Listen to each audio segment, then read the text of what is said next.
Bonjour à tous et bienvenue sur Usetility. Aujourd'hui, nous allons voir comment jouer à Azure Tail sur PC en utilisant le tout nouveau BlueStacks 5, qui est conçu pour une vitesse fulgurante et une action de haute intensité. Nous pourrons facilement télécharger et installer Azure Tail et profiter du jeu sur notre PC Windows avec un clavier, une souris et un grand écran grâce à BlueStacks 5, qui est l'émulateur Android que nous recommandons pour jouer à Azure Tail. Alors sans plus attendre, passons à l'action. Pour commencer, mes amis, la toute première action à faire est d'ouvrir notre navigateur Internet préféré. Nous avons à l'écran celui que nous utilisons le plus. Rendons-nous à l'URL cliquable que je mets en évidence avec du vert. Vous la voyez à l'écran. Vous n'aurez pas besoin de taper quoi que ce soit, parce qu'il y a vous disposez d'un lien dans la description de la vidéo et dans le tout premier commentaire permanent. Une fois que nous avons cliqué ou double-cliqué sur ce lien, nous arrivons à cet endroit sur le site web de BlueStacks qui est, vous l'aurez deviné, l'émulateur Android dont nous allons nous servir pour jouer à Azure Tail sur PC. Comme vous devriez le remarquer à l'écran, l'usage de cet émulateur Android présente quantité d'atouts. Contrôle personnalisé, instances multiples, synchronisation de toutes les instances, macros, scripts, FPS élevés, et bien plus encore. Nous allons maintenant commencer le téléchargement de Azure Tail en cliquant ou double-cliquant sur le bouton Jouer sur BlueStacks que j'ai surligné avec du vert. Nous cliquons ou double-cliquons donc sur ce bouton de téléchargement. À ce stade, le téléchargement débute et finit aussitôt voilà. Le téléchargement s'est achevé avec succès. Il s'agit d'un fichier .exe, un fichier exécutable. Ce que nous allons faire est de démarrer l'installateur. Aussi nous cliquons ou double-cliquons sur ce fichier. Si nous avons un ordinateur sous Windows 10, il nous faudra accorder l'autorisation d'apporter des changements à l'appareil. Nous sommes d'accord donc nous donnons la permission. Je réduis ce navigateur pour bien mieux accéder à l'installateur. Ce logiciel d'install est très basique. Il ne comprend que deux options. Installer et configurer le chemin. Je vous explique à quoi sert configurer le chemin. Il suffit de faire un clic de souris dessus. Et là nous remarquons que nous avons ici accès au chemin précis où l'émulateur Android sera situé après installation. Si nous voulons modifier ce répertoire, nous devons cliquer gauche sur ce bouton, sélectionner le chemin, de cette façon. Nous choisissons un autre dossier et installons l'émulateur Android où nous voulons. Je vais laisser l'emplacement par défaut. Je double-clique sur Retour. Par conséquent, je clique une ou deux fois sur Installer. Ça y est, c'est parti. Cette installation a démarré ensuite elle va procéder au téléchargement de ces mégaoctets que vous remarquez sur cet écran. Quand vous le téléchargez, il peut y avoir plus ou moins de MOS. La vitesse pour le téléchargement peut être plus ou moins véloce, en fonction de votre Internet et de la rapidité des serveurs de l'émulateur Android. Aujourd'hui, c'est super rapide. Le téléchargement est terminé, et on passe maintenant à la phase d'installation.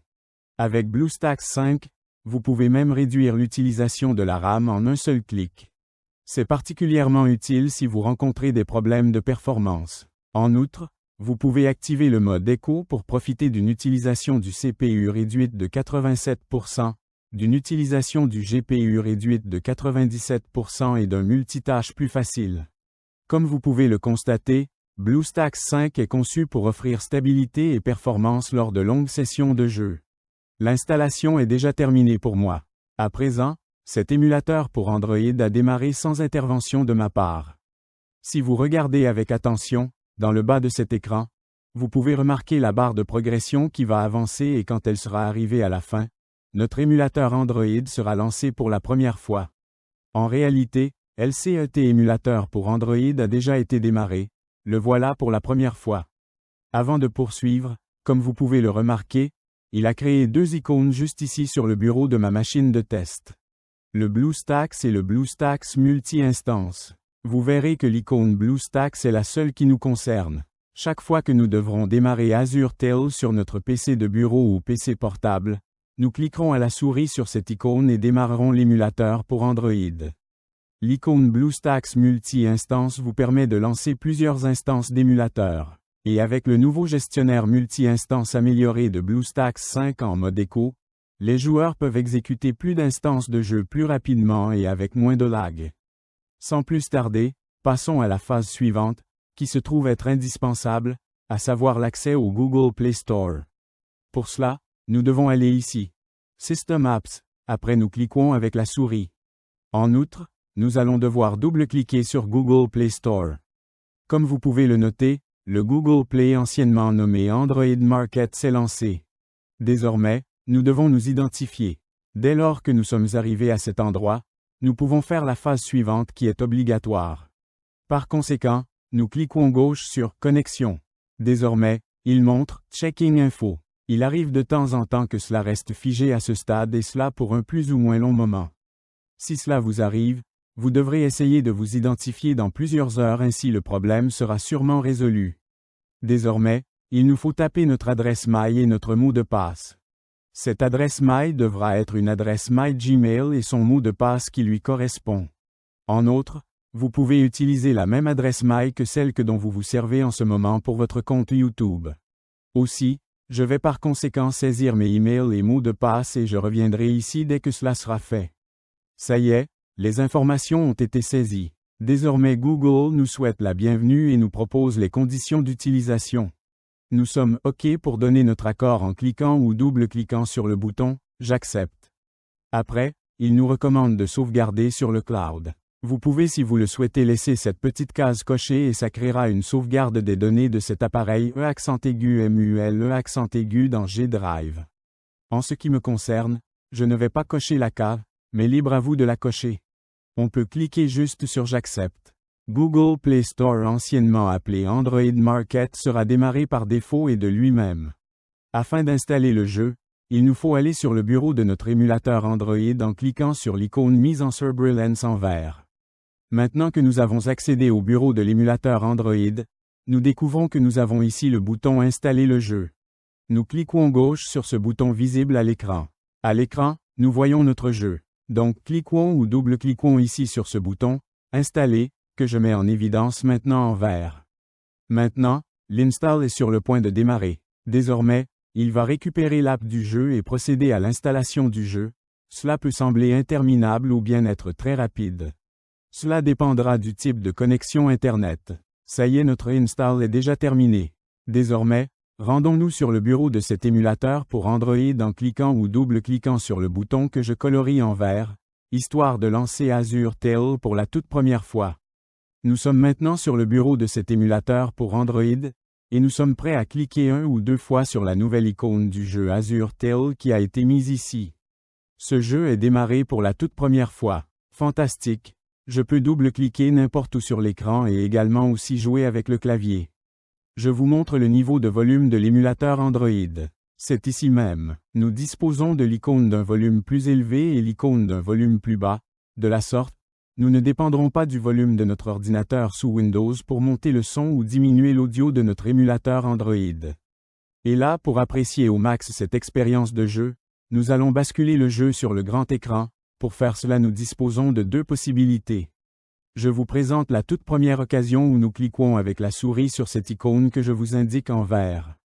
Puis élargissons notre écran, en laissant une bordure en haut, une à droite et une en bas. Quand on cherche à basculer le jeu ou une application mode plein écran, on clique ou double-clique sur l'icône que vous voyez ici. Et en partant de là, nous aurions tout ce qu'il faut pour profiter du jeu en plein écran. Pour quitter le mode plein écran, pressez simplement sur la touche F11. Alors nous voilà revenus en mode écran courant. Laissez-moi maintenant vous expliquer le fonctionnement du mapping du clavier qui se trouve être très utile à comprendre. De cette manière, nous serons en mesure d'utiliser le jeu un peu plus commodément. La première chose à exécuter consiste à cliquer ou double-cliquer sur l'icône de clavier. Et ici, vous allez pouvoir opérer les modifications indispensables. Je vais laisser la configuration usuelle. Cependant, si vous éprouvez le besoin de la modifier, vous pouvez le faire sans aucun souci. Comme vous l'avez sans aucun doute remarqué, l'émulateur Android est totalement localisé dans notre langue. Il arrive de temps à autre que notre émulateur Android soit lancé dans une toute autre langue, par exemple en coréen. À cette étape, pour le remettre dans notre langue, nous venons ici même sur la roue dentée. Puis ici, dans Autres paramètres, nous cliquons 1 ou 2 fois sur le menu déroulant, Langue. Nous allons pouvoir arrêter notre choix sur la langue que nous parlons, français, anglais, chinois, etc. Une fois la langue choisie, c'est le moment de sauvegarder. Notre émulateur Android redémarre et ce jeu, la toute prochaine fois que nous le lancerons, affichera également la langue de notre choix. À partir de maintenant, il existe un autre point dont nous devons également tenir compte, et c'est que nous recevrons un email nous alertant qu'un nouvel appareil est connecté à notre compte Google. Cet email sert à vérifier si nous sommes à l'origine de la connexion de l'appareil. Bien entendu, c'est le cas, pas la peine de stresser, parce que l'émulateur Android simule un appareil Android. Et pour découvrir quel type d'appareil a été MULE, retournons ici même, à la roue dentée et cliquons gauche dessus. Rendons-nous à cet endroit à l'option « Modèle ». Nous venons de découvrir que l'émulateur pour Android simule un smartphone Samsung. Nous allons donc recevoir un mail indiquant qu'un nouvel appareil de la marque coréenne Samsung a été connecté à notre compte Google. C'est terminé pour cette vidéo détaillée, chers amis. Je souhaite de tout cœur qu'il vous ait plu, et surtout que vous l'avez trouvé précieux. Si oui, donnez-lui un bon like, abonnez-vous, et si vous souhaitez laisser un commentaire, des questions à me poser ou des suggestions, n'hésitez pas à les laisser dans la boîte de commentaires en bas de cette vidéo. Double-cliquez sur l'une de ces vidéos qui s'affiche à l'écran et on se retrouve dans mes prochaines vidéos. À bientôt.